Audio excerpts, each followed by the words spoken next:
Hello, yappers! Welcome back to this bookwormy episode of Binge, Yap, Repeat. We have a double header for you today. We're covering both the new Netflix film, Remarkably Bright Creatures, as well as the new Netflix series, Lord of the Flies, both based on novels. If you only want to listen to the Lord of the Flies portion of the episode, skip ahead to the 36-minute mark. Otherwise, buckle in because our episode starts now. Hello, remarkably bright yappers, and welcome to another episode of Binge, Yap, Repeat. I'm Ruchi. And I'm Shalini. And we are your hosts. Welcome. Today's episode is a double header, both a show and a movie based on books. So we are doing Remarkably Bright Creatures, the movie, and Lord of the Flies, the series, of course, based on the book, Lord of the Flies. Ruchi has read the book Remarkably Bright Creatures, and I have not. And I very recently read the Lord of the Flies book, and Ruchi hasn't read it since high school. 9th grade. Yeah. Yep. Okay, there it is. Yeah. Okay. Well, let's get started. I guess our first topic is Remarkably Bright Creatures, which is a movie that came out on Netflix on Friday, May 8th. Remarkably Bright Creatures is a 2026 American mystery drama film co-written and directed by Olivia Newman. It is an adaptation of the novel of the same name by Shelby Van Pelt. It stars Sally Field as Tova Sullivan, a widow who works at the Soul Bay Aquarium as a cleaner, and Lewis Pullman as Cameron, a newcomer to Soul Bay trying to find his father, and of course, Marcellus, a CGI octopus. He was my favorite.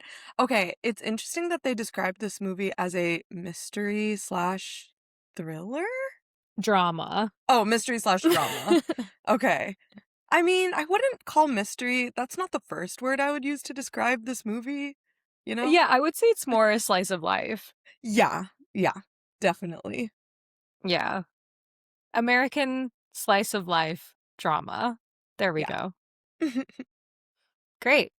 Shalini, have you read the book, Remarkably Bright Creatures? I have to admit something. I have started the book twice, and both times I've left off around, like, the 10% mark. What? What made you drop? Okay, I think it's just a mismatch of expectations because I went in thinking that the book would be about this octopus, but there are all these stinky humans that are taking up like 90% of the content, and I'm like, I just want more octopus. So I think it was really just a mismatch of expectations, but watching this movie made me want to go back and actually read the book. So I think I'll give it another try. Okay, great. Yeah, I will say, okay, so I read the book, what is it, like a week or two ago in preparation for watching this movie.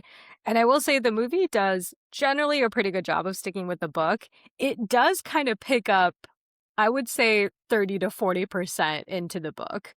Okay. That's where the movie starts. Okay, that's what I thought, because I feel like there's so much backstory of Cameron that I started reading. Yes. And I was like, who is this useless child? I don't want to read about him. Exactly. Yeah, there's a lot of backstory with Cameron that they cut, and there's also a lot of backstory with Tova that they cut. So I'll just start talking about the differences. So in the start especially, Tova has already applied to the senior living center in the movie, and the movie kind of says like, oh, Will, her husband, before he died, had applied for both of them to the senior living center.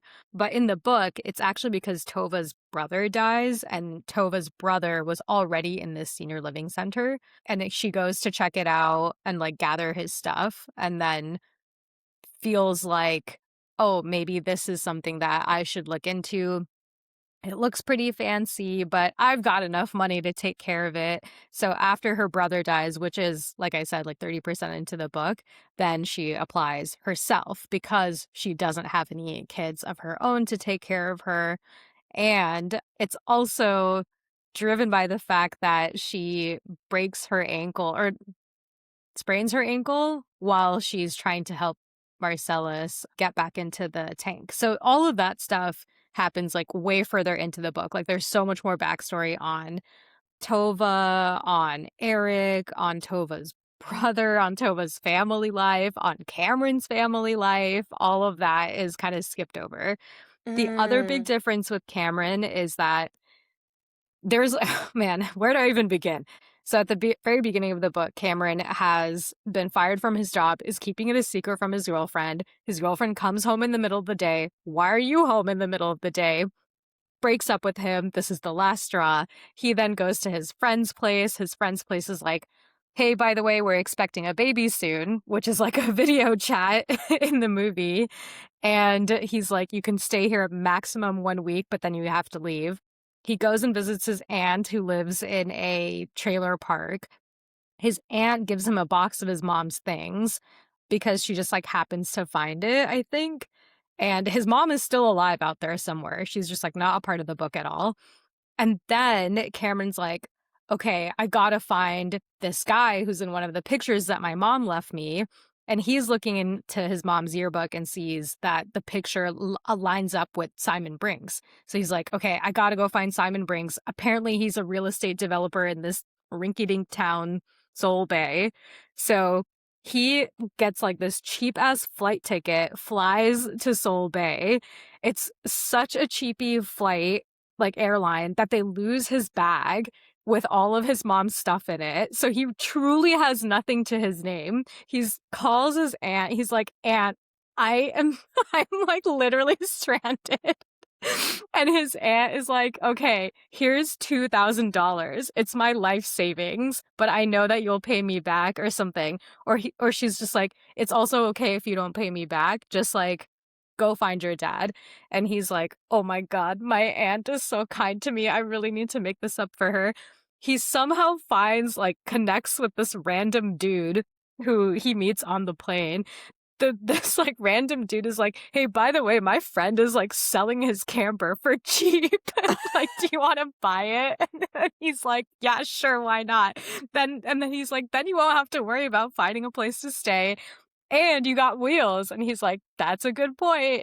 So then with $1,000 of his 2,000 total that he has to his name, he buys this super shitty camper and drives it to Soul Bay. And that's where the movie starts. But there's like all of that background. Oh, interesting.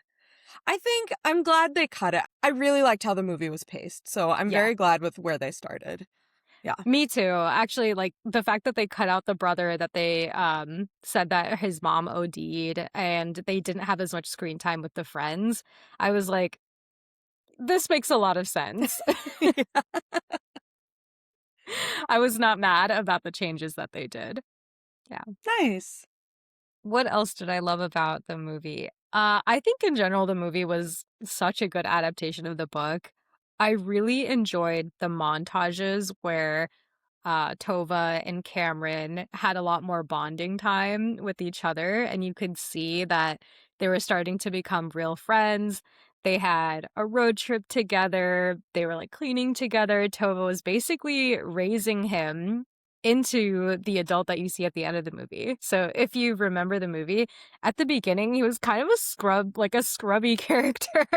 Like he had like really dirty clothes, like basically did not care. It's like his hair was greasy and everything. But by the end of the movie, he was pure PNW, wearing flannels, button-up flannels. He was really, really put together by the end of the movie, which I thought was really cute that you could literally see that visual change. Oh, yeah. I thought that was really sweet. I also feel like, from what I remember from the beginning of the book, he was maybe more of a scrub than they even showed in the movie. Like, they definitely showed that he was kind of dirty and messy, but they didn't show him being a literal piece of shit. But that's how I remember the beginning of the book, you know? Yes. Yeah, he definitely, what was it? There are some things that come to mind. The fact that he was fired from his job because he just showed up late, like many Right. times. Um, I think they didn't really show that fact that he had a lack of discipline in the movie. He also slept on a piss-covered mattress. And so with the first Ew. time that he meets Avery from the paddleboard shop, he Avery is like, ew, you smell like piss. And he's like, You're not wrong. Oh my God, ew.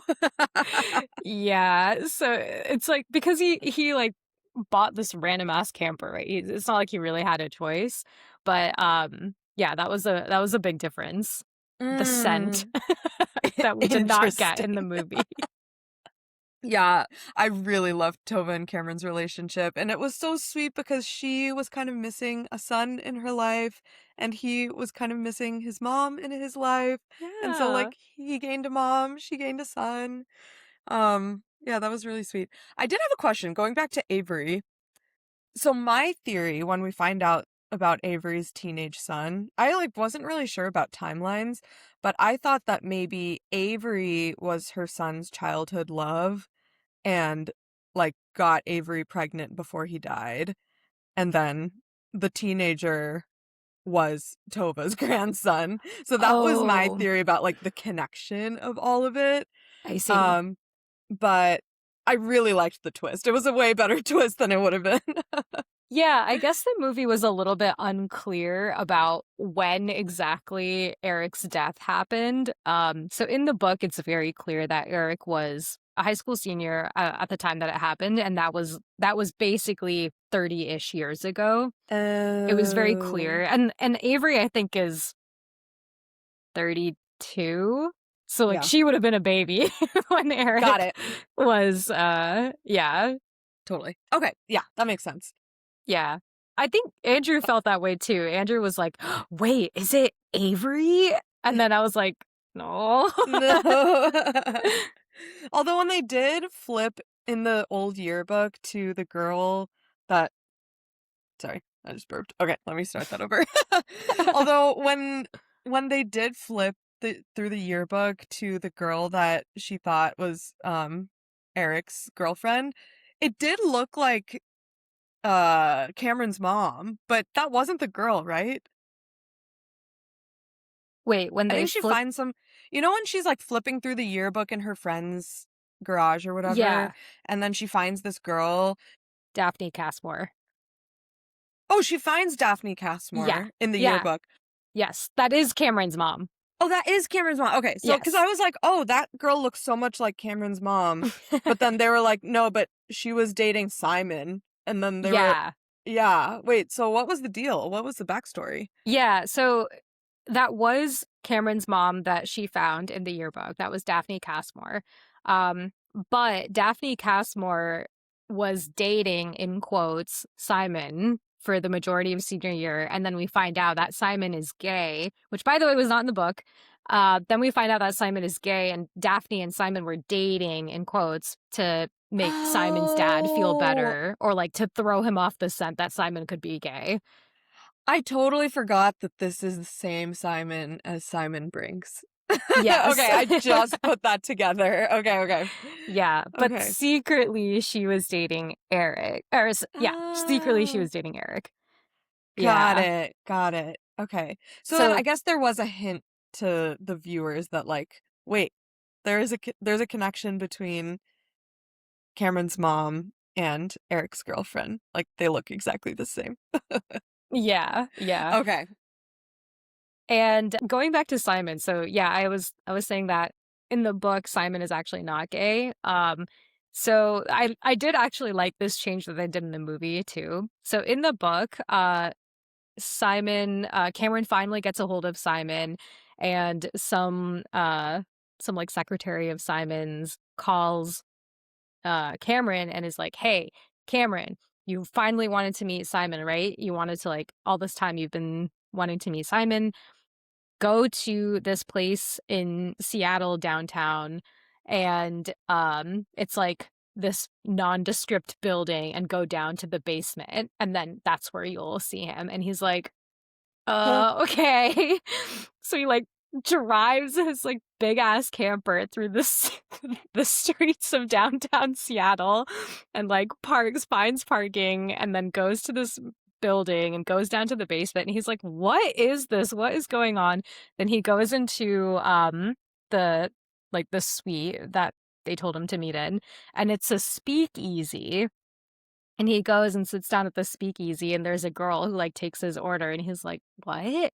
And then Simon comes out from behind the bar and is like, "Hello, Cameron. I knew that this day would come that you would want to meet and like talk to me about your mom, but I just didn't know when it would happen." Um, and then Simon reveals that the girl who took his order is his daughter. And actually, Simon and Daphne were just best friends. Not that Simon was gay, but they were just best friends, and that he couldn't be his dad because it just never happened. He was like, we were not friends like that. So Oh, I don't know okay. if it was like implied that he was gay, but also like the fact that he had a daughter, but Yeah. also like, yeah, it could have been an adopted daughter. I don't know. I don't know what it was, but yeah, it was just like they were just friends and they had never had sex because their relationship wasn't like that. So yeah. Oh, okay. That's okay, that's interesting. I like the twist that they added in the movie that he was gay. I think that Yeah. that like made it more solidified because otherwise it would have been like, Yes. well, like, Like make are you still lying? Get Yeah. Out. Yeah. Right. Exactly. Yeah. So I liked the way that they did it in the movie. It was a little bit more clear. Yeah. Yeah. Okay, going back to Avery one more time. If her son was not connected to the story at all, like, why bother introducing that? I think because my sister and I were watching it together and we're like, okay, that has to be connected to the story somehow because like otherwise why would they make her a teen mom? Yeah. So there were a couple of things in the book that kind of touched on it. So one, I think they made her a teen mom because in the book, Cameron does freak out and ghosts her for some time. And Tova is the one who, I think it's a combination of Tova and Ethan who tell him to, reach out to her again and kind of bridge the gap. So I think it might still be some character development or some relationship development between Tova and Cameron to say, if you still care about this person, you shouldn't ghost her. You should still have a conversation with her, especially if you feel like this isn't a deal breaker and you're Mm, just processing, because she's going to think it is a deal breaker. And that's why. okay. So it was kind of to just add some tension to their relationship. I think so. Because also, if Avery wasn't a teen mom, I don't think it would really change, I guess. Um, I think maybe to add some realism to the fact that why is this super hot woman who owns her own paddleboard shop stuck in Yeah. Soul Bay, maybe? And the reason for that is because she has this kid.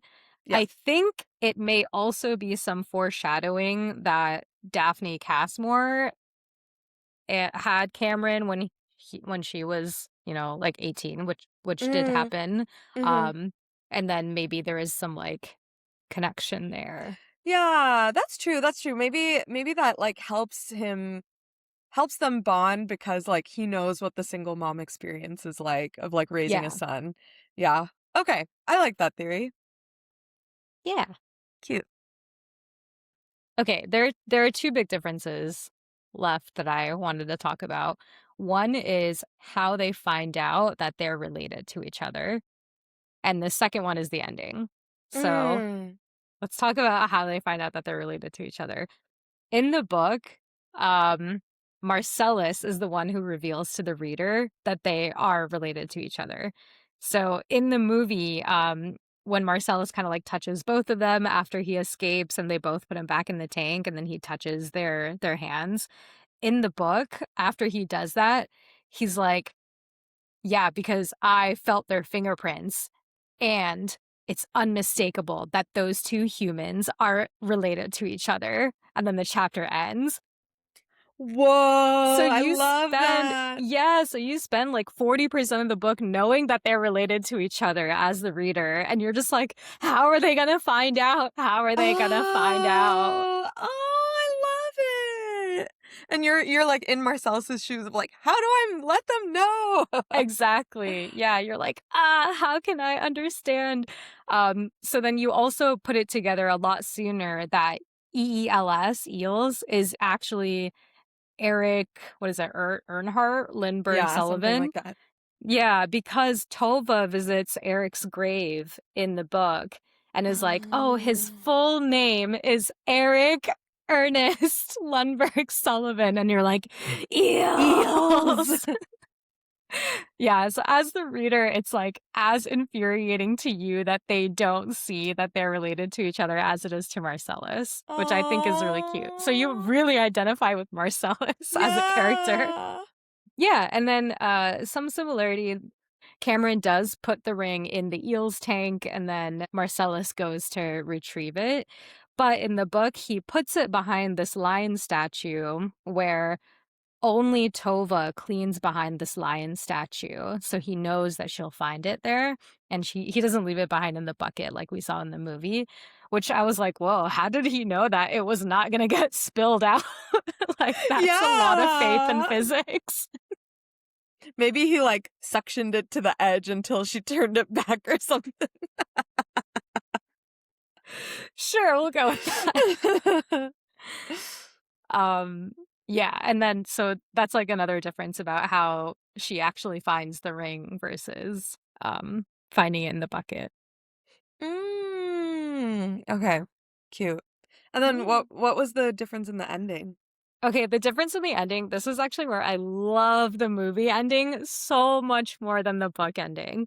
So in the book ending, they also find out that they're related at the very end, and then they kind of just have like a big happy family. However, in the book, Tova has already gone ahead and sold her home early to some random Texas couple that is coming in who's expecting like a third child or something.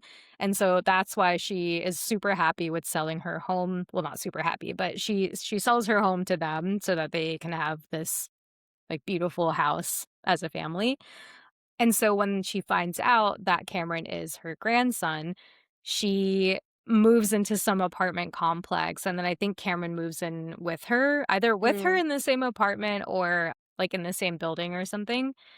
And then they all hang out with Ethan like every week. And then Avery joins in sometimes. So they're like a big happy family, but the house is already sold. And I think the big Oh. difference is that they spend so much time in the book talking about how Tova's dad built this house by hand, how it's like Swedish architecture. He does a great job like crafting this house and really pouring his heart and soul into it.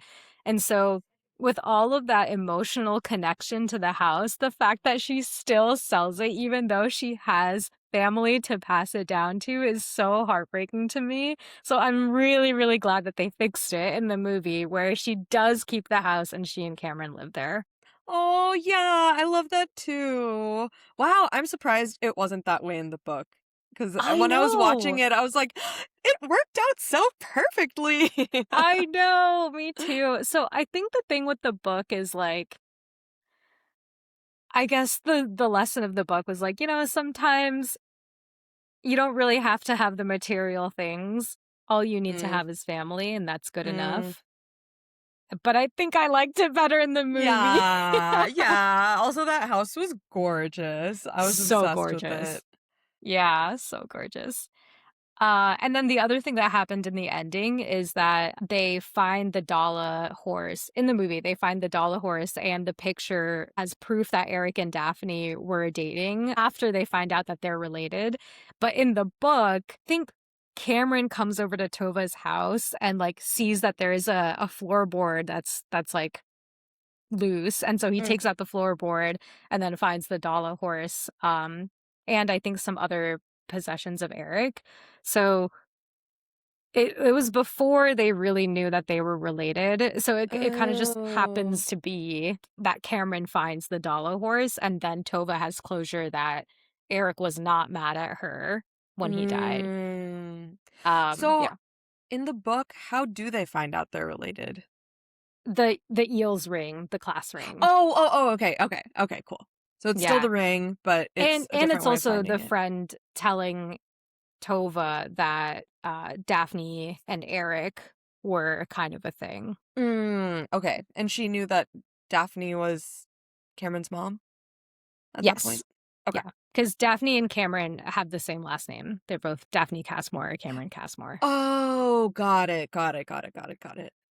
Yeah. Oh. Yeah, so there's another octopus escapade in the book where Cameron leaves his driver's license on Terry's desk because Terry needs to file some paperwork for him as an employment thing. And then the octopus is like, oh my God, this is what I need. And so he like crawls out of the tank, goes to Terry's desk, like slaps his tentacle on the driver's license, and then also puts that on the lion statue. But I don't think Tova put the connection because she didn't know about Daphne Castmore at that time. Mm. So there were more escapades in the Okay. book. Oh, Marcellus. I love Marcellus. Poor Marcellus is trying his hardest to make these two humans realize that they are related. I loved every time he and Agnetha at the end just like came and was like on the glass. Every time he did that, I was like, oh my God, why is he showing us his butthole? It's his mouth, okay? Where's his butthole? Same thing. Okay, well. Yeah, I did wish there was more Marcellus in the movie, and I mean also the book of what I read, but I guess there were more escapades in the book. Yeah. I think the other thing that was missing in the movie is kind of more of the humanization of Marcellus. So in the book, it's very clear, even to Cameron, that this octopus is listening to them and even understanding what they're saying because he's nodding along and he's like, wait, the octopus is nodding? What? Oh, there's more feedback. Yeah, there was more feedback versus in the movie, it was just the octopus being like staring. Because, how do you... Yeah, how do you, like, acknowledge that the octopus is actually listening to you in a movie? Right. I'm not sure. So there was just a lot more anthropomorphization in the book. Wow, that is a multi-syllable word. Yeah, I don't even know what to say about Marcellus. I just loved him so much.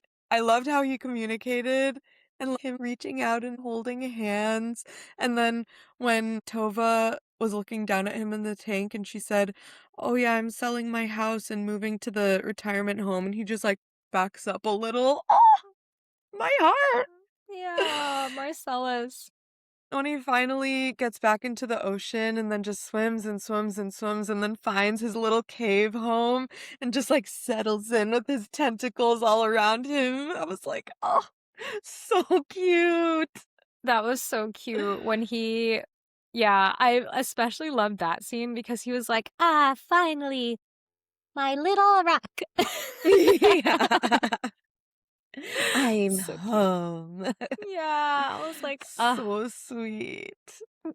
I love that feeling of like going on a trip and then coming back and then sleeping in your own bed. Yeah. Peace and quiet. What Anju a and I were time. saying that Marcellus reminded us of Maui. Oh, Marcellus is way smarter than Maui. Okay, you know what? Am I wrong? No, he is way smarter. Maui could not figure out that two people were related, I'm sure, and definitely could not communicate that. But I do think Maui's emotionally intelligent in similar ways. Okay. Yeah. Do Yeah. you think Maui knows that you and Anju are related?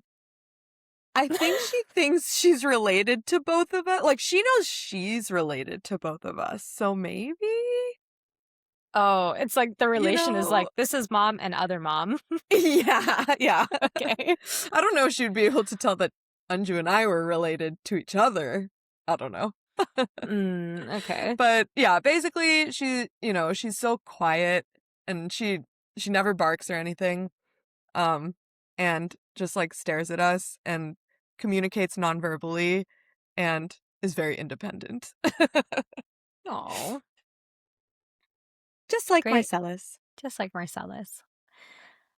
No camouflaging though. She can't do that, right? You don't know that. I do know that.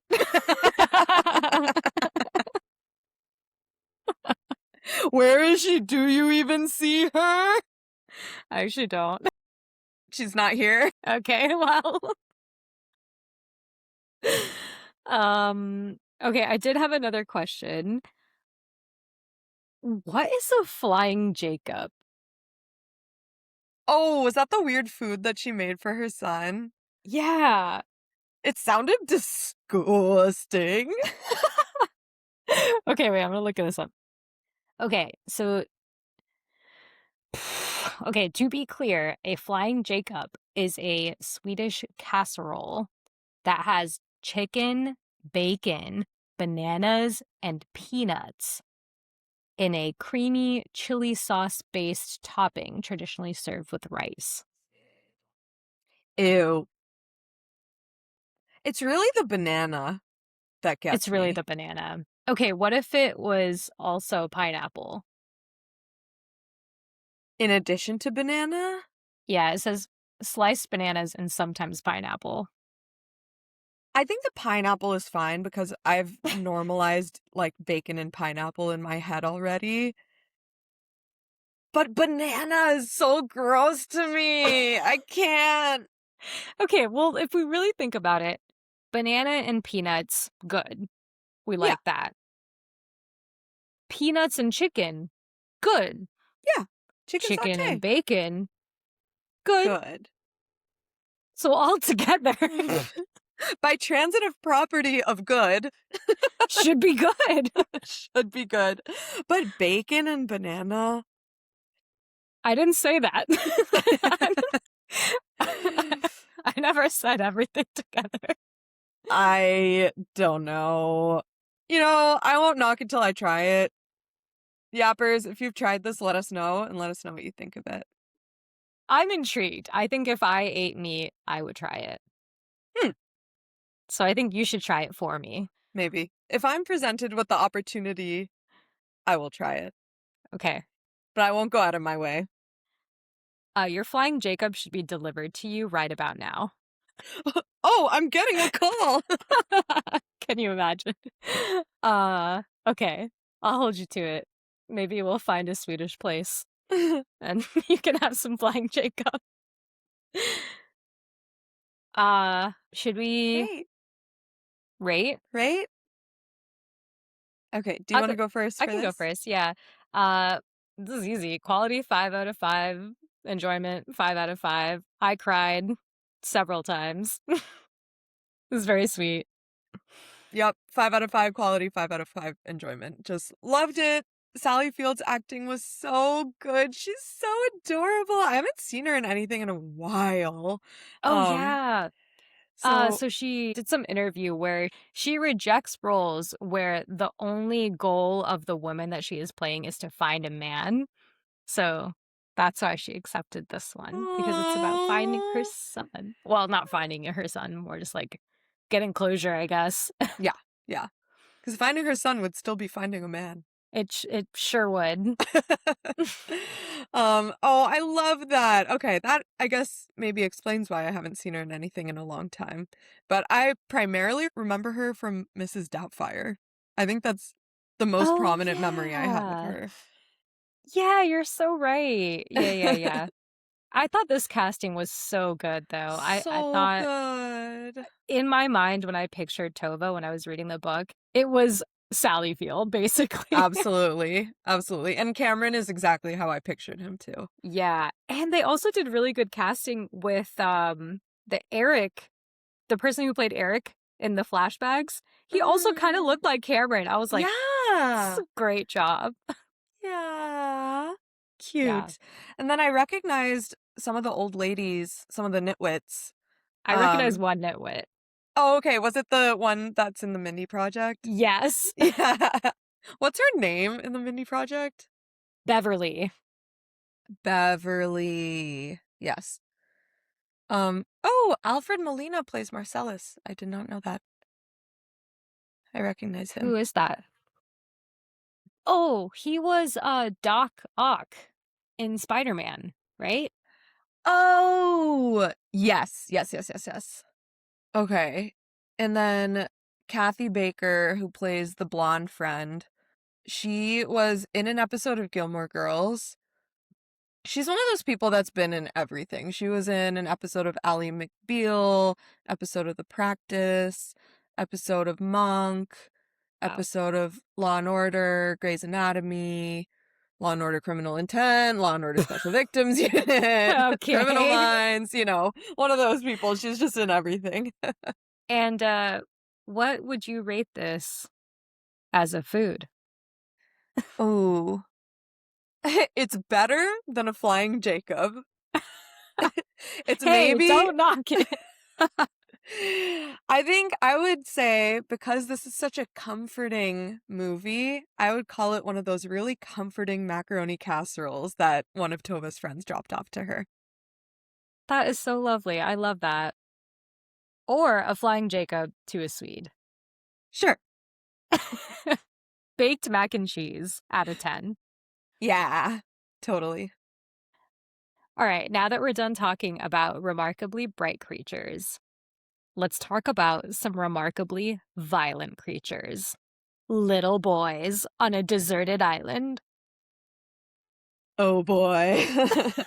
Shalini, when was the last time that you read Lord of the Flies? That was not this past week. The first and only time I read this book, besides this week, was when I was 14 years old in the 9th grade.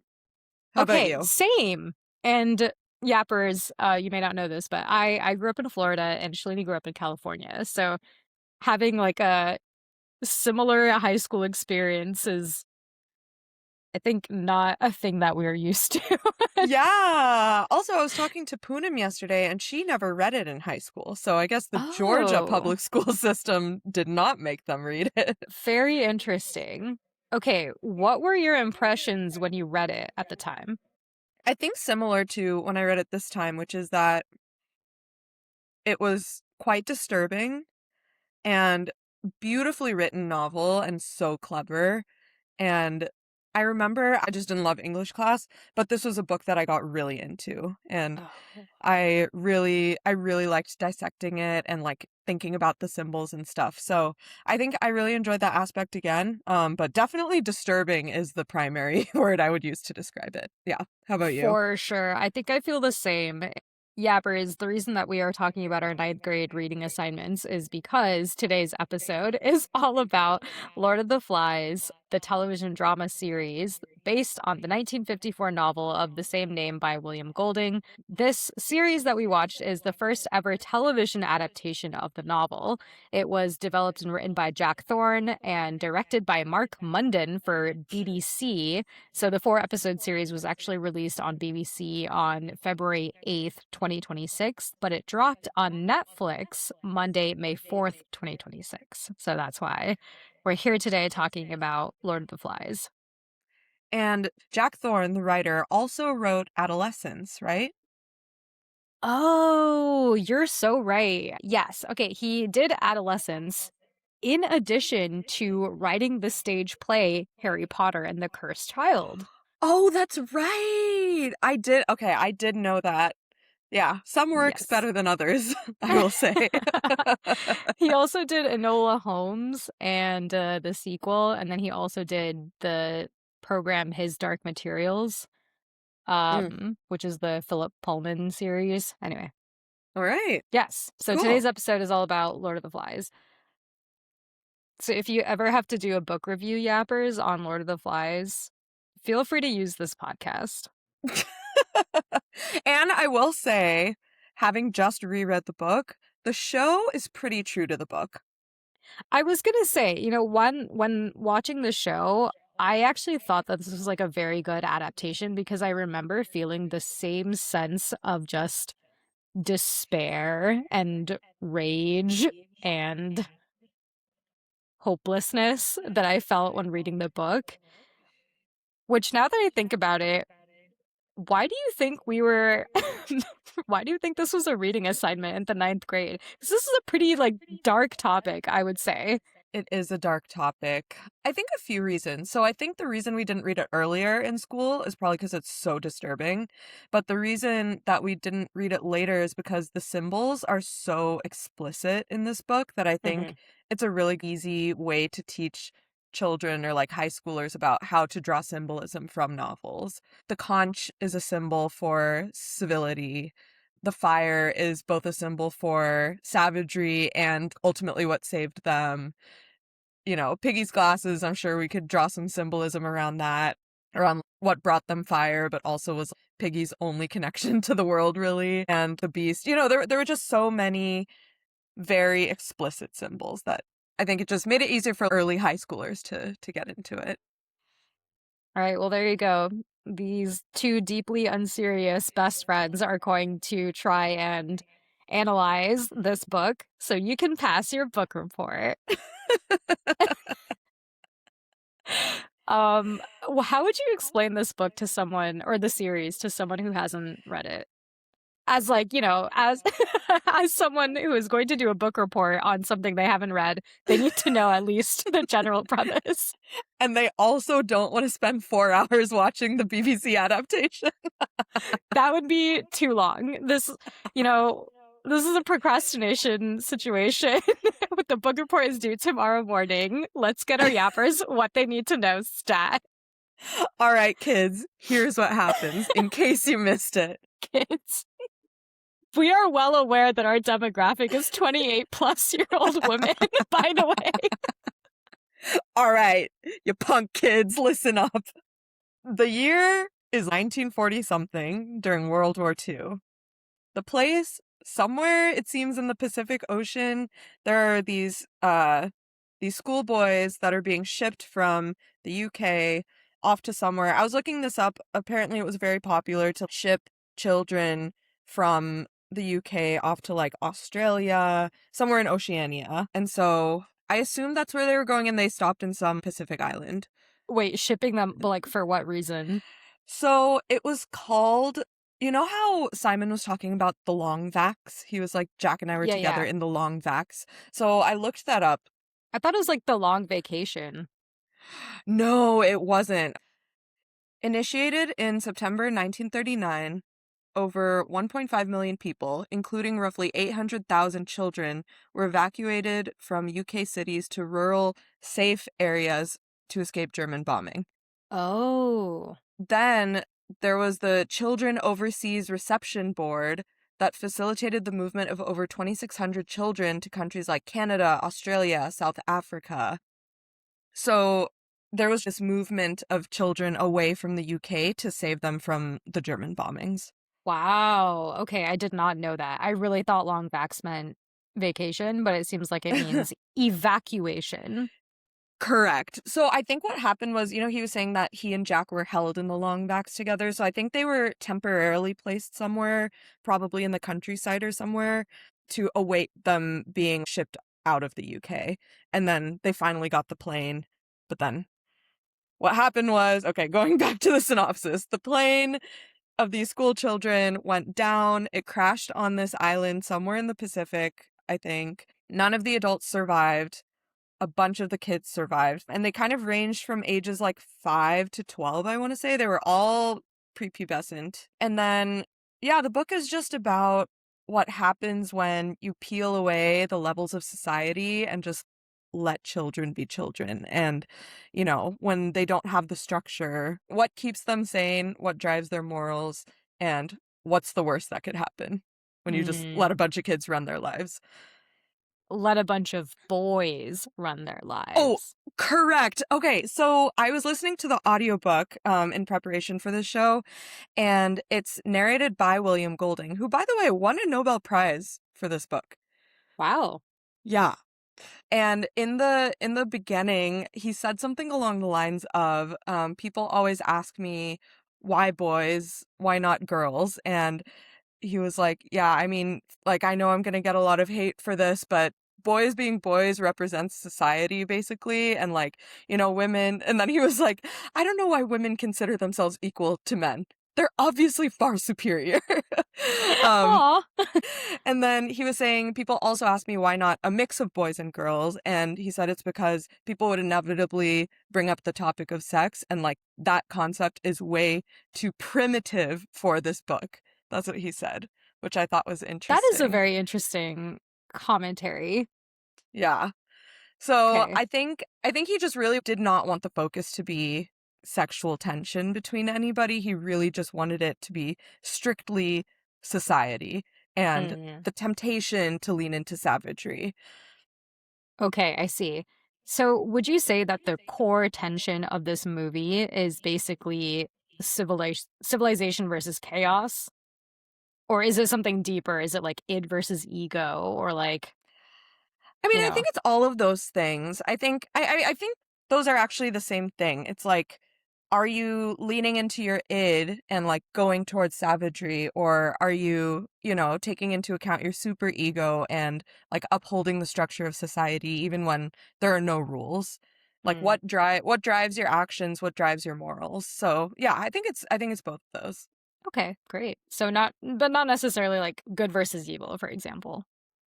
Not good versus evil, because I actually wanted to talk about this. So I don't think it's good versus evil because I don't think any of the characters, actually I think they made it even grayer in the show compared to the book, of like, the good and bad in each character, because Mm. they really humanize the so-called villain of the book, which is Jack. I They really agree. humanized him in the show, which they show none of in the book. It's like zero backstory. It's all just exactly what's happening on the island. And so, yeah, I don't think it's necessarily evil, or I don't think he's necessarily evil. He's just an example of, you know, really leaning into the savagery. Okay. BYR bullet point number 1. Core tension in the book is civilization versus chaos, which really boils down to id versus ego. In this 2-page double-spaced essay, I will prove to you In MLA format. with my sources cited. Can you cite podcasts now? Is that a thing? Probably not. Hopefully, someone cite us, please. Oh man, that would be wild.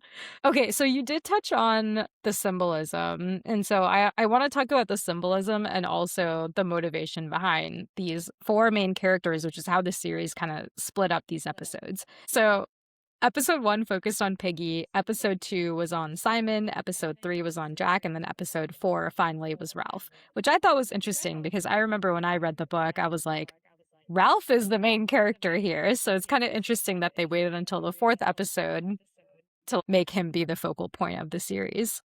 Yeah, I thought that was interesting too. And the book starts by introducing Ralph. He's the first Right. boy that gets talked about in the book. So I thought that was interesting that they started with Piggy. Okay, so Piggy. In my mind, Piggy is he symbolizes just complete logical rationale. And sometimes he's a bit of a buzzkill and he's got some asthma problems, so he can't frolic in the water like everyone else. And I find that to be a little annoying, but that's because I lean into my id a little bit more than my ego. So I fully Sucks acknowledge to that. your asthma. Sucks to your asthma, Piggy. Sucks to your asthma. Yappers, I was telling Shalini that basically one of the only thing that I remember from Lord of the Flies is that quote, sucks to your asthma. But anyway, yeah, so Piggy symbolizes kind of like the logic and the rationale behind things.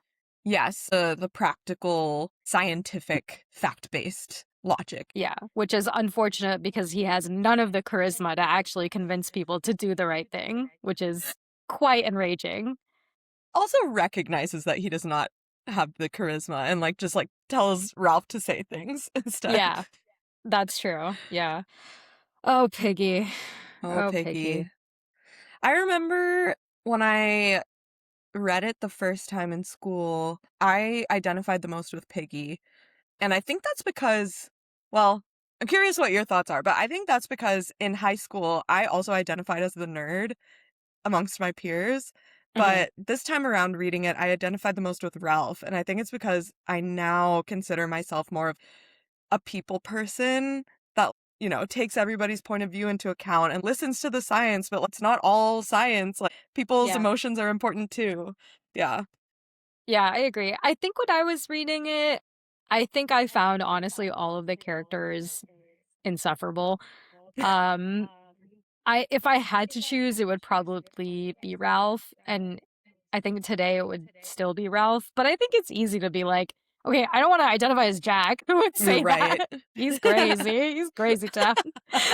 Um, but yeah, I mean, I do like how the series did humanize Jack, and they kind of showed a lot more nuance around all the characters, so it wasn't like everyone was one side or the other, right? Piggy had his flaws too. He was telling people, "Oh, we need to set up latrines and stuff," and then they were like, "Ew, why would we do that?" And I was like, "That's true. That's there's like an ocean over there. Yeah. That's your Just poop latrine. in the ocean. Just That's poop what in they the do in ocean." Survivor. Yeah, exactly. So I was like, "Okay, Piggy, you had me up until you said latrines," and then I was like, that kind of undermines all of your other really good points.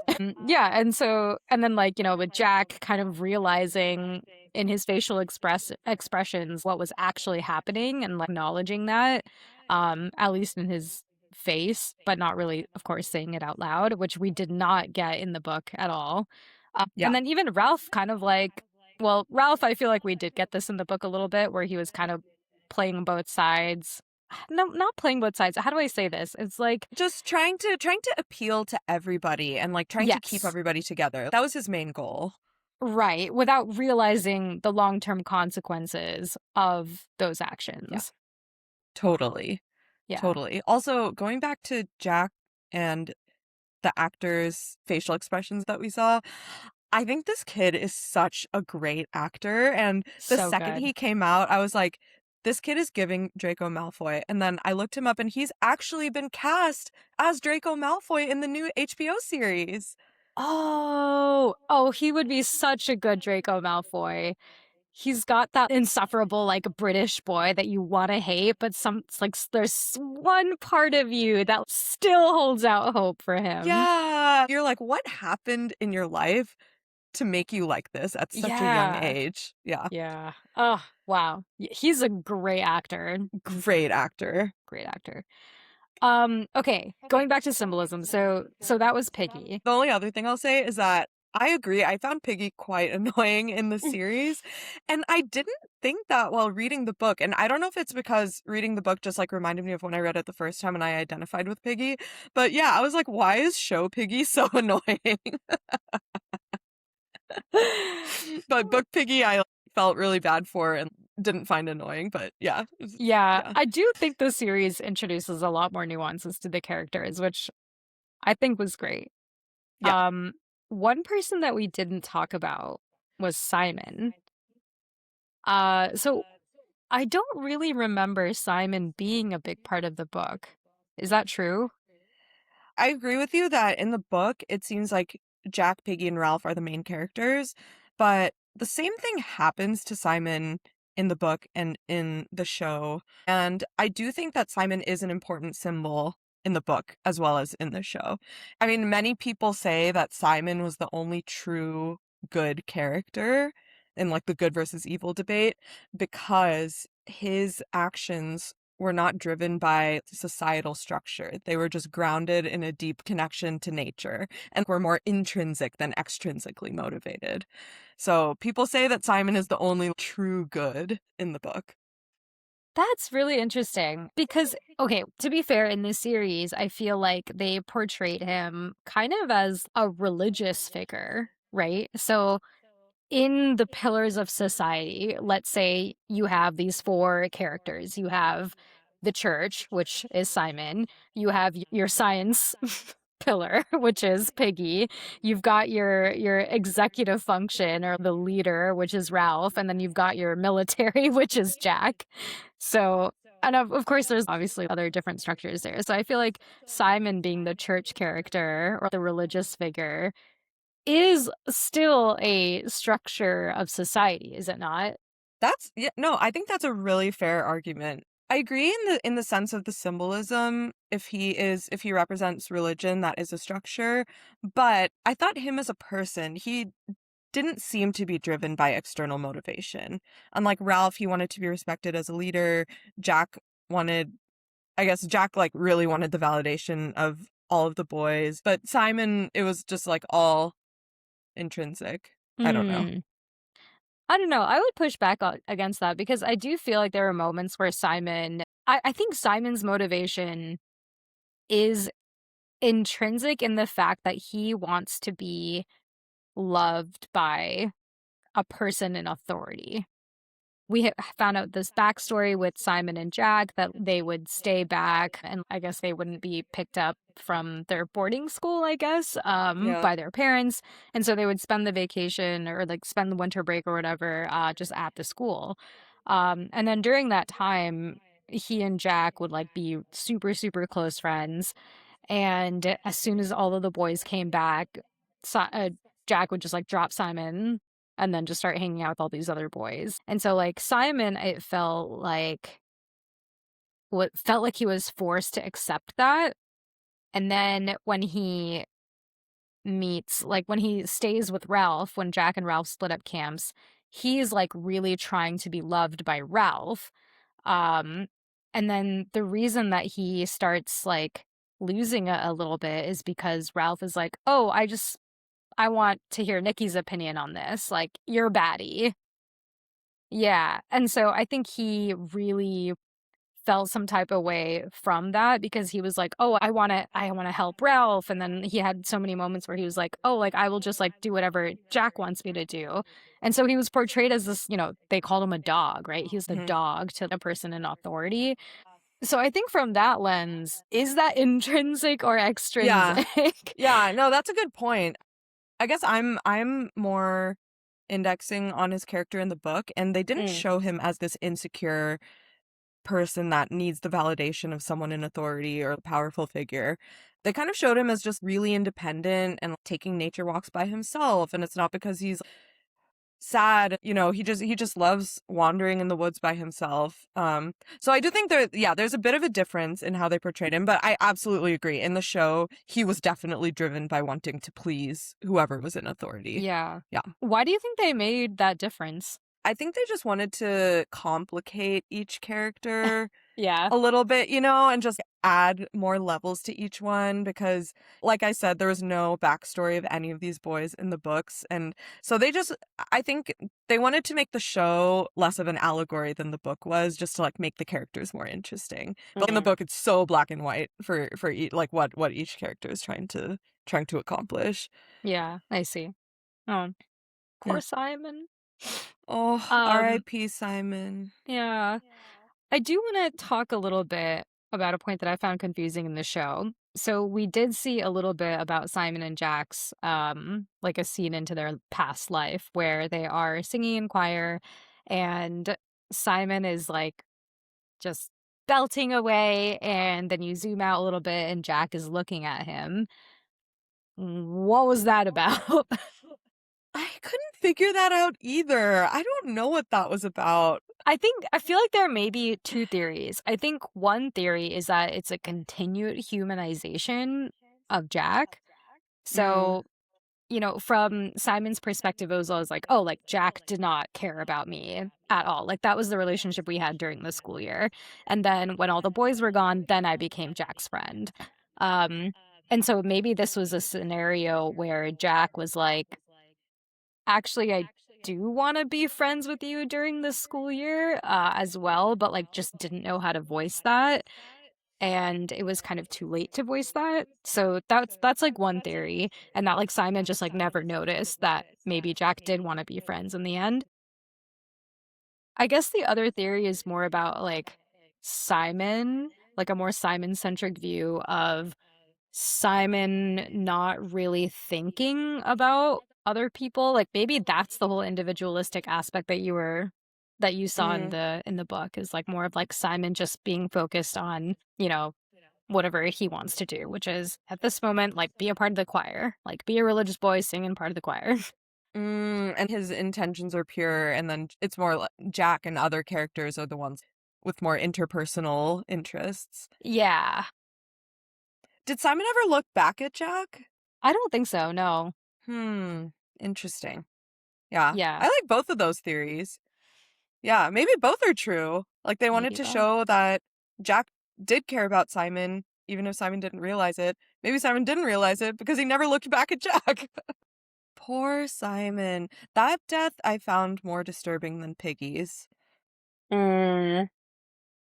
because I think it was because the boys didn't even recognize. I mean, well, first of all, that was the first one, Hmm. the first intentional killing, and so I think that was really disturbing to me. And then second of all, it didn't really show any of the boys feeling any sort of remorse over it at Yeah, all.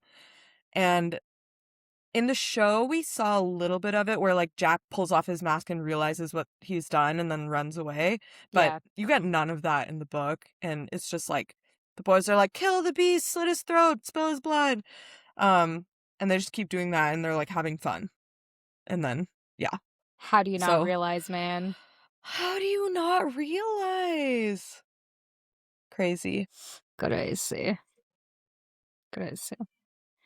Um, I also wanted to talk a little bit about Simon and Jack's relationship more. So, what do you think was in Simon's diary?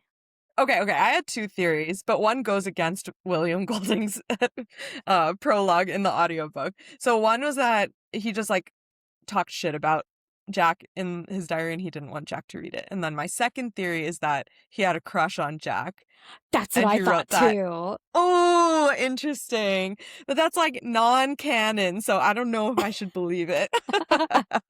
Yeah, actually, when you were talking about how William Golding said there would be no sexual tension, I was like, but isn't there, Shalini? Isn't there? Yeah.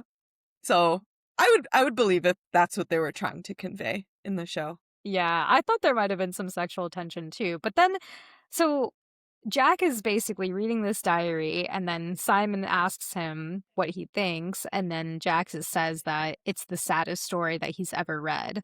So I wonder if we were to respect William Golding's theory and say, or prologue, and say that there was no sexual tension, then I think it's the case that Jack expected Simon to complain about Jack, but Mm. instead he doesn't see anything like that. And instead of realizing that Simon is basically accepting Jack of all of his flaws because they have the same upbringing. So, how could Simon feel ill will towards Jack when he knows that he's a product of his environment? And instead chooses to write in his own personal diary that no one else would ever read, even then, that he's not complaining about Jack and he just accepts Jack, and he's even saying that, oh, I really like it when Jack laughs, or like I took care of Jack because he was sick, and Mm-hmm. Jack really liked when I told him this story. And Jack is reading that and saying that that's sad, Like that it's that's sad. pathetic. Yeah, that's pathetic that Simon is speaking such ill, like speaking so highly of Jack and not. When I treat him like shit. Yeah, exactly. Mm. So Mm. maybe it is a little bit that Simon is the truly the most good character. Mm. Simon. All right, should we talk about Ralph lastly? Sure. Okay, one interesting difference between the book and the show is that the book spent a long time talking about Ralph's fair hair. Like Oh, they yeah. really indexed on his fair hair. And then they made him a person of color in the show, which I thought was a really interesting, like very intentional change. Okay, that's what I thought too, because I remember the cover of Lord of the Flies is like this boy with blonde hair. He kind of looks like Samwise in Lord of the Rings. Um, and he has like blonde hair, and I remember thinking like, oh, that must be Ralph because he has blonde hair. Right? And Jack is a redhead, and then everything else was very accurate. Like, the boy that talked about the beastie for the first time? Yeah, He the was birthmark. yeah, they talk about the birthmark on his right eye and like how Oh, he has darker skin. oh, okay, that's pretty Yeah, so that accurate. was like extremely accurate, but then they changed the main characters. Yeah. That is super So, interesting. yeah, I wonder if it's it just shows how society has shifted and how they see good and evil. I feel Yeah. like, back in the 50s, I could see that if they were like, oh, the fair one is the angelic, the good one. And Like then with blonde hair and blue eyes. exactly pure, or good intentioned. And then the redhead has no soul. I don't know. I will say, growing up, I never understood that. There's like the saying, oh yeah, gingers have no soul. And I was like, that's kind of a mean thing to say about people who just Yeah, happen to it's have so red hair. mean. But yeah, I think it is interesting that now the evil one is like the blonde hair and the blue-eyed boy. hmm But yeah, with Ralph, I felt really bad for him, and he really tried his best. He tried his best to please everyone and like just make everybody have fun. And he even said like we should be having fun on this island. He just wanted the best for everyone. And Yeah, he just gave Golden Retriever energy. What I thought was interesting is that out of everyone, we saw the most of Ralph's backstory. Why do you think that is? And what do you think the backstory showed? I have a few theories. One is that Ralph is they wanted to show the history of why Ralph is disturbed by the concept of death. And so A, they show him not wanting to go hunting, and then B, they show him his mom dying, and so him having a really negative association with the death of a loved one, going into the death of Simon and Piggy. Hmm. My second theory is that they wanted to show him actively choosing peace over chaos or civility over, the barbaristic act of hunting. And Mm, so they just wanted to show that he will always choose civility over hunting someone or like killing. I see. I guess to that point, though, if he wanted to stay behind and basically spend as much time as he could with his mom before she passed, it sounded like he knew that the end was near. Mm. Why didn't he do that with Piggy? Oh, and like, wait, didn't he though? He like spent all night with Piggy. Well, if you remember, like he left Piggy to go get water, and then I was like, 81 trees, this guy's never making it back. And then he somehow did. And then I was like, okay, happy to be proven wrong. Um, but like he leaves Piggy behind for that amount of time to go get water. So I guess wouldn't he have stayed? Or like do you think that was consistent or was it not consistent? I guess I interpreted it as consistent because he was trying to take care of the person that was dying. And I didn't interpret it as him wanting to leave Piggy behind because he like, couldn't deal with it or something. I thought he was really like, oh Mm. my God, Piggy needs water, so I have to get him water. He's losing so much blood. That was my interpretation. Okay, yeah, that makes sense. I was just wondering if there is some like parallel there about like why is he Mm. leaving? But yeah, he truly did need to get water for Piggy. Uh, Piggy. That was another big difference between the book and the show. So in the book, Roger pushes a boulder and it just instantly crushes Piggy and breaks the conch. And it's like in one fell swoop we lose both Piggy, the rational, symbol, and the conch, which was like the symbol of civility. mhm. And in the show, they really drag out Piggy's death and they Yeah. give Piggy and Ralph an entire evening of like really sweet conversation, and then Piggy dies overnight from his injuries. So I thought that was an interesting change. Yeah. Why do you think they did it that way? I mean, I think it made for a more interesting. I really liked the scene between Ralph and Piggy that night as Piggy's dying basically. And so I think they just wanted to show like a sentimental moment between Ralph and Piggy that they hadn't been able to do yet. Hmm. About that, Ralph finally apologized about telling everyone that he was Piggy, and then Piggy was like, "You didn't know. You didn't know that you would like me so much." My heart. He's so smart. Oh, little Piggy.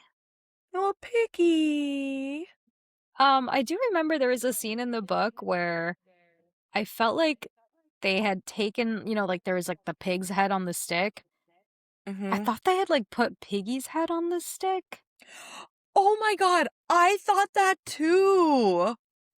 Was that But not it, a thing? no, it wasn't a thing. But the whole book, I was expecting Piggy's head to be on a stick, and it just simply was never there. So we both hallucinated this. Wait, what is that called again? The like something effect, Uh, the Bernstein Bears effect. yeah, exactly. The wait, oh my God, what is it called? A Mandela effect. The Mandela Oh, effect. yes. Yeah, okay. Yeah. There is a chance that this has been made into a movie before. So there's a chance that in the movie they put Piggy's head on a stick because I did watch that movie in high school. I don't think I've seen that movie. I also thought that there was maybe it was Ralph who imagined it in the book that Piggy's head would be on the stick. Was that it? Oh. Maybe it never actually happened. Everyone had their weird things going on with that pig head on a stick. Like Simon had that Mm, whole conversation with the pig. And then right. I thought that when it was Ralph's turn to have a conversation with the pig's head on a stick, it turned into Piggy's head and then a chapter ended or something. And I was like, what? Oh, okay. My quick research is telling me that that didn't happen. Ralph does not think Piggy's physical head is on a stick, but he Oh my encounters the God. skull of the pig that Jack offered to the beast. Ralph finds the decayed skull on a stake, feels it is mocking him, and destroys it. Oh yeah, they also say in the book that when Ralph sees the pig's skull on a stick, it reminds him of the conch. It like looks like the conch. Oh. The symbolism being that, like, that's the symbol of chaos in Jack's camp. It's the equivalent thing of the conch being civilization and the skull being barbaricness. Yeah. Conan the Barbarian. Mm-hmm. Hmm. Dave the Barbarian. Wait, who's the Conan the Barbarian? Isn't there like a Conan the Barbarian? Yeah. It's like a character. This very muscly dude. Arnold Schwarzenegger. Oh, interesting. I just know the cartoon from like the early 2000s, Dave the Barbarian. Okay, wait, yeah. So going back to like the symbolism and stuff, what do you think the beast symbolized? I think the beast symbolized the inner id in all the boys. And Mm. it was just like, Jack, I think, embodies the beast more than any of them, but it lives in all of them. And so I think it was all of the fear, all of them being scared of the beast symbolized their fear of degenerating into chaos. Oh, okay. I thought it was just fear itself and not necessarily Mm, chaos or degeneration into chaos, but just fear in general. mm. Could be true. I think when Simon has the conversation with the Lord of the Flies says the beast is not real. The beast is all of you. And then in the show, it says, funny how you think the beast is something you can hunt and kill. Interesting. Interesting. So going back to Jack a little bit, and this kind of, I think, leans into the differences between the book and the series. In the end, where the kids do get rescued, the guy who comes to rescue them is like, oh, who's the chief? Like, who's the boss? And then Ralph looks at Jack. Jack says absolutely nothing. Ralph is like, I am. And then he's like, okay, come along then. And then you don't even know how many of you there are. Come on. And then Ralph's like, yeah, sorry. And then all the kids are like running to the boat, and then you just see Jack motionless, just standing on the beach. Did you feel bad for him? Am I crazy for Mm, feeling bad for him? no, I don't think so. I don't think so. I definitely felt something for him. I feel like what was okay, this is what my interpretation was of what was going through his mind. I feel like in that moment, he finally got perspective on just how far he had gone on this island, seeing an adult figure. B, he mourned the loss of his own innocence. And then 3 is just literally the fact that he killed people. And all of that was Mm. just hitting him all at once. Like, oh my God, what have I done? Who am I? That's kind of what I got from that scene. And so I think, yeah, I felt really bad for him too. I mean, he's just a kid. Yeah. I think what I was reminded of is actually going back to like the Jack and Simon story where Simon was like, yeah, everyone at the end of the school year, everyone would come and pick everyone up from school until it was just me and Jack. Oh, and That's what it I was is just reminded him of. and Jack left Yeah, exactly. on the So I beach. think it was interesting because I truly feel like Jack was like, no one is coming for us. He Mm, knew no one was yeah, coming. And he was like, okay, so if no one is coming, I'm just going to do me. I'm just going to really lean into what I want to do because no one's right. coming. Whereas everyone else, it felt like held out hope or they had hope that someone would come and get them at some point. Hmm. And maybe that's also why Jack wasn't really too interested in lighting the signal fire because he was just like, why would I? No one's coming. Yeah, like what a waste of effort. Yeah. So I think the fact that he saw someone had actually come for them, he was super shocked and maybe also didn't even know if he was also allowed to go. You know what I mean? Because he's so used to like being the one left behind. Yeah. Interesting. Hmm. We didn't actually see Jack get on the boat to go back. Do you think he stayed on the island? Nah. I don't think the adults would have let that happen.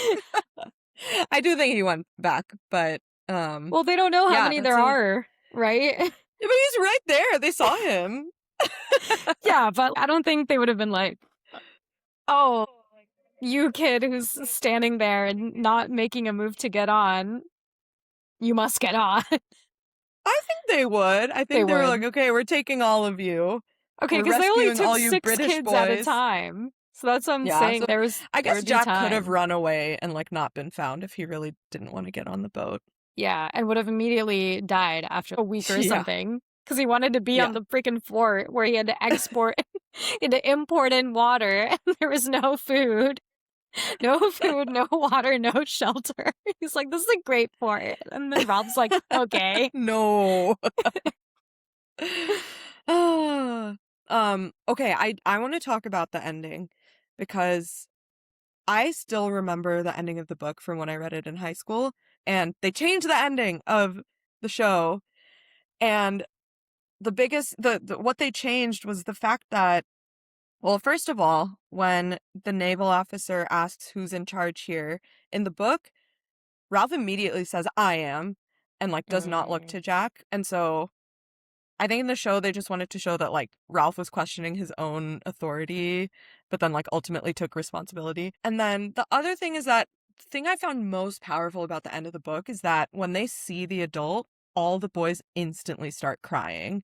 And I just remember that being such a powerful ending to the book of like they just all at the end of the day they're just all kids.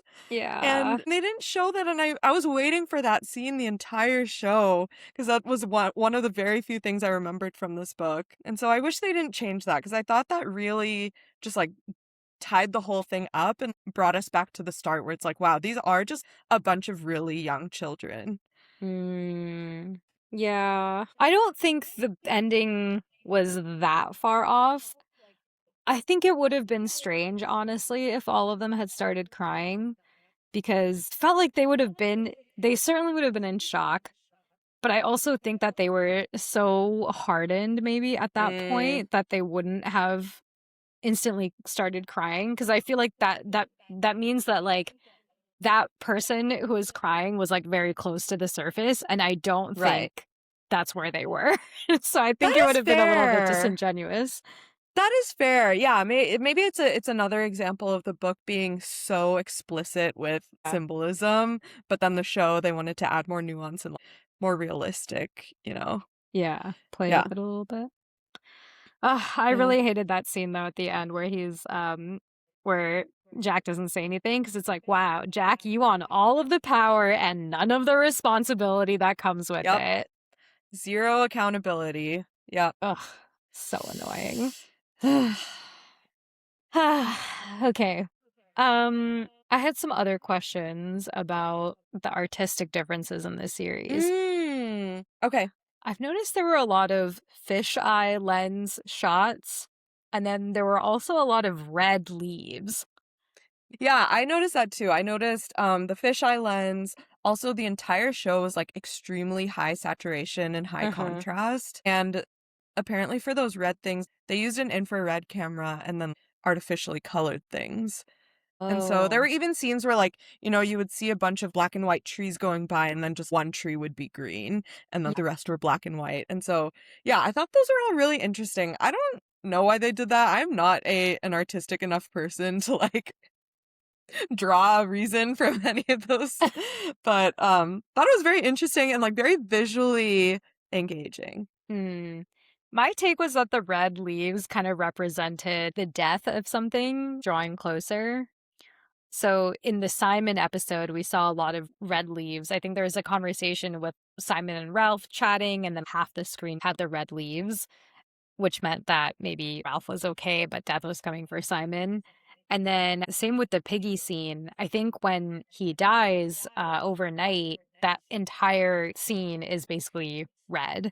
So that's what I was like, okay, maybe this kind of symbolizes death. But then there were a lot of other scenes where we didn't really see that and they were still red. So another example was when they're going up the mountain to find the beast. So it's Ralph and Jack and Piggy and Simon and some other folks. They're going up the mountain, but it's getting dark. And so they're like, okay, some group goes back to the camp and the rest of the group continues up the mountain. And that scene also had red leaves. And I was like, why? So I was kind of confused about that. Interesting. Wait, was it always when Simon was there? Not always. There are Okay. scenes where Simon was there and there were no red leaves, and there are also scenes where there were red leaves, but there was no Simon. Yeah. So I don't I don't know. know. Maybe it was like related to death or like fracturing of a group. Maybe Mm, that's what it was. So, yeah. Yappers, hmm. let us know your theory about why there were so many red leaves. What was the tying, the theme of the red? What did it represent? How do you think overall the series did as an adaptation? I thought they did a really good job. Most of it stayed true to the book. There were very minor differences, but in what we talked about, I'm starting to realize that all of the changes they made were just to make it more realistic because the entire novel is an allegory, and I think it wouldn't have played as well in a TV show, and it Hmm. just would have been like too unrealistic to Mm. keep people engaged. And so I like the changes that they made for the show. One change actually that I didn't mention yet is that in the book, Ralph slowly starts to forget why they're trying to keep the signal fire alive, which I think was really interesting. And towards the end, he's like, "We need the fire for something." And then Piggy's like, "So that we can get rescued." And he's like, "Yeah, yeah, yeah. I knew that was why. Yeah, yeah, yeah." How could you forget? Yeah, I know. And so I think that was also kind of an allegory for just how all of the boys were forgetting their past life and Mm. just so quickly adapted to this new world that they were living in. Oh, Even that's so Ralph, who was sad. like the symbol of civilized society.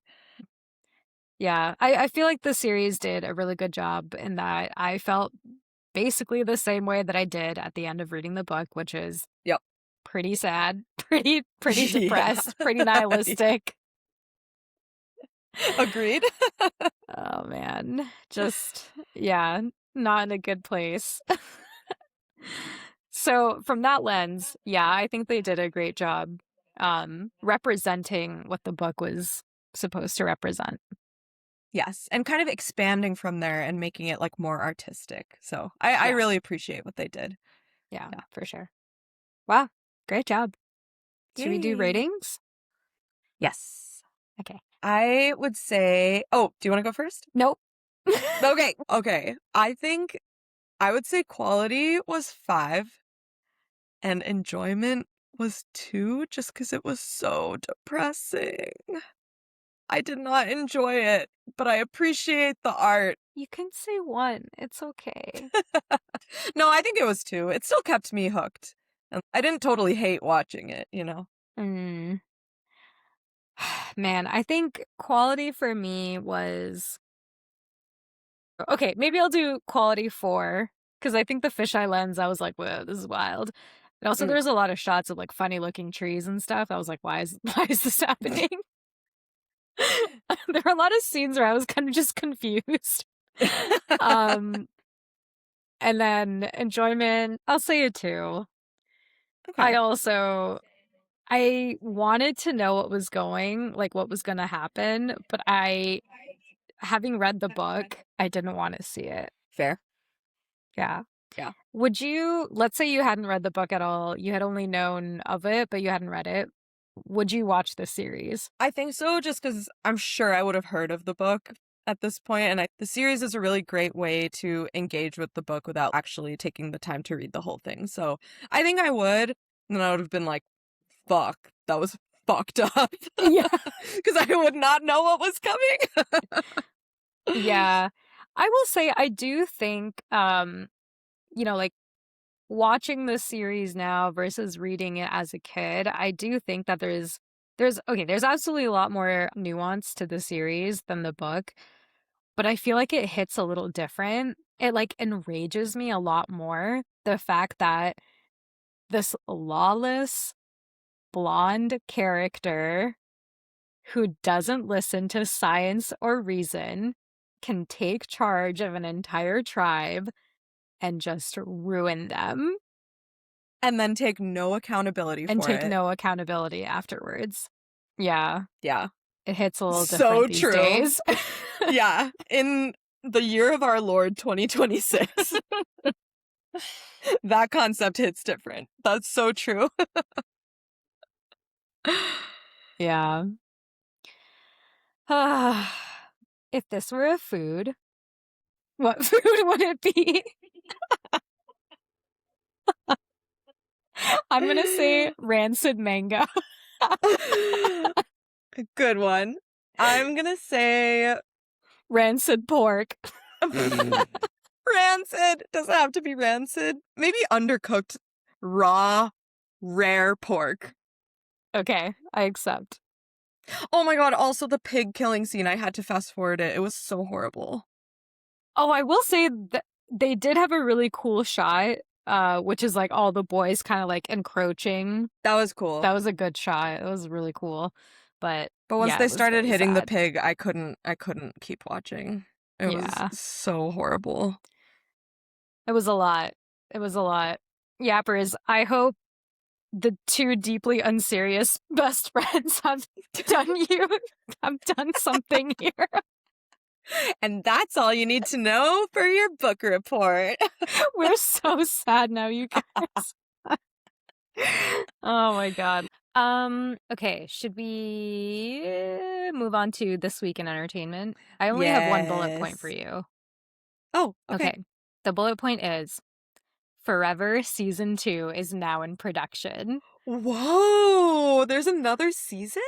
Yeah, it takes place 4 years after their high school years. And the crux of the story is, can you be friends with an ex?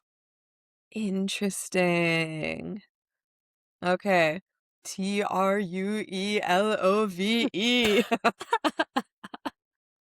That's exactly what I posted on our Insta. I was like, True E Love Season 2.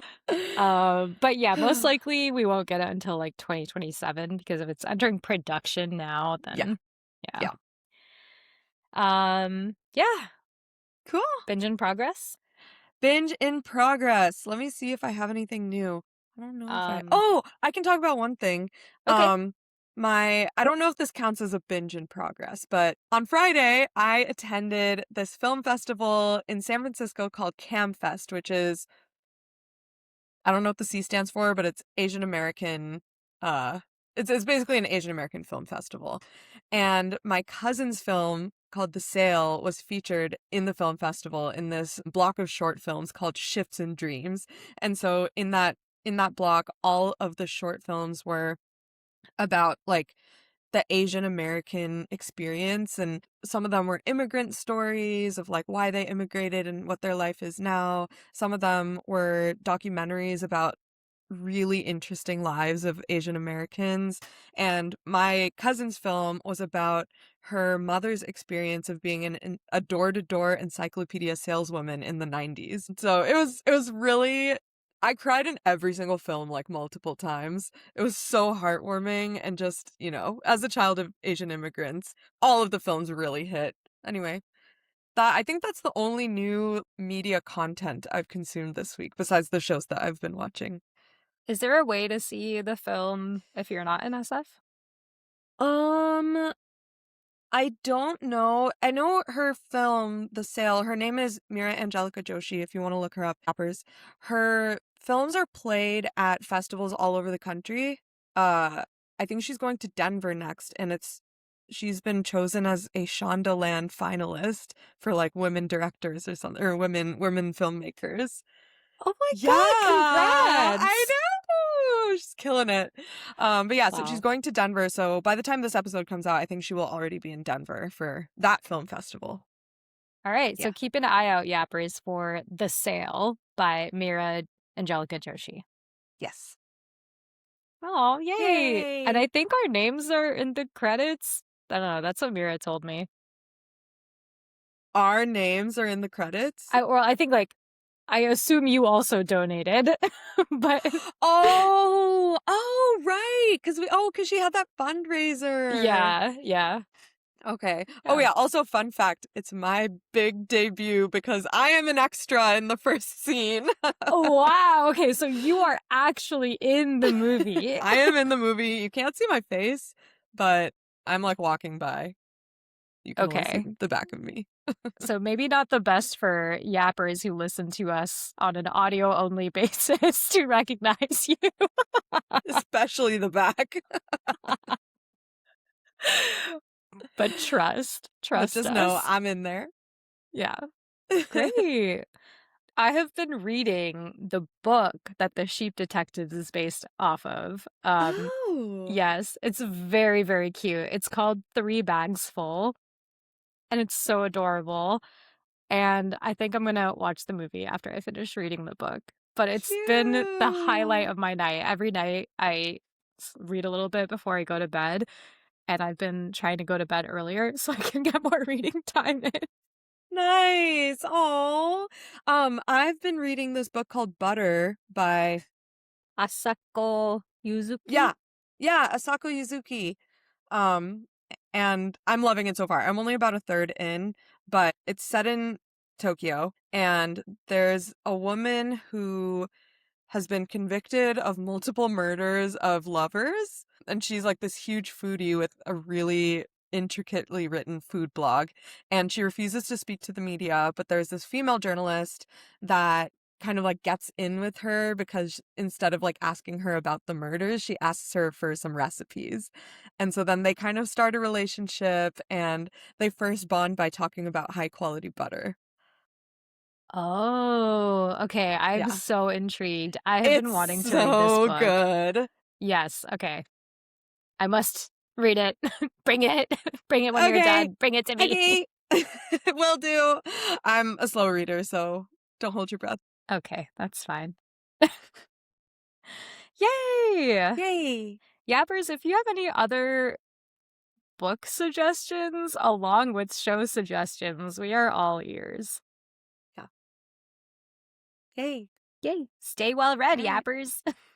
And stay well watched. ABW. Always be reading. ABR, ABW. Thanks for yapping with us. If you loved this episode, have some hot takes we missed, or if you've got a show you're dying for us to binge next, follow us on socials. We're at bingeyaprepeat. Until next time, happy binging!